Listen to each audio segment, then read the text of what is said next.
Kali ini kita akan membahas mengenai baptisan api. Saudara, baptisan api adalah baptisan yang paling jarang dibahas.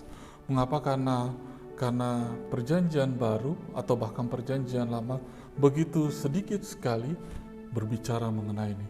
Tapi saya akan coba menjelaskan kepada Anda apa maksud dan tujuan daripada baptisan api. Lukas 3 ayat yang ke-16 di situ berkata, Yohanes menjawab dan berkata kepada semua orang itu, "Aku membaptis kamu dengan air, tetapi Ia yang lebih berkuasa daripadaku akan datang dan membuka tali kasutnya pun aku tidak layak. Ia akan membaptis kamu dengan Roh Kudus dan dengan api." Saudara, baptisan Roh Kudus dilakukan oleh Yesus. Apabila baptisan air dilakukan oleh manusia atau hamba Tuhan, baptisan api dilakukan oleh Yesus. Apabila baptisan air dilakukan oleh manusia dan sama sekali tidak dilakukan oleh Yesus, dan apabila baptisan Roh Kudus dilakukan oleh Yesus, tetapi perjanjian baru berkata melalui penumpangan tangan hamba-hamba Tuhan, melalui penumpangan tangan Paulus. Nah, di baptisan api sama sekali tidak melalui tangan hamba-hamba Tuhan. Saudara, inti dan tujuan dari baptisan api adalah memperkeras atau meneguhkan.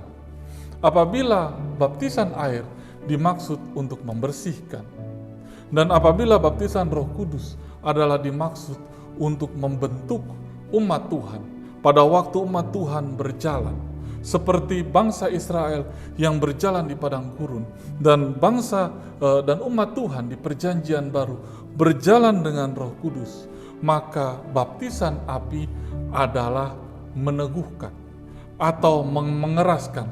Saudara, seperti sebuah bejana. Apabila sebuah bejana tersebut sudah dibentuk, pertama tanah liat itu diambil, lalu setelah diambil dan dibentuk sesuai dengan kehendak si penjunan atau si pembentuk tersebut. Lalu setelah bentuknya sudah terbentuk sesuai dengan kehendak yang membentuk, maka proses berikutnya adalah pembakaran. Bejana tersebut dimasukkan ke dalam api. Dan itulah yang terjadi di baptisan api. Orang-orang yang berjalan dengan karunia-karunia Roh Kudus di dalam baptisan Roh Kudus pada akhirnya terbentuk dan mengeras. Dengan apakah bejana tersebut dikeraskan? Dengan api. Dan itulah yang terjadi di dalam baptisan api. Kalimat baptiso adalah to dip atau mencelupkan ke dalam api. To immerse, membenamkan. Jadi dibenamkan ke dalam api. To submerge, menyelamkan ke dalam api.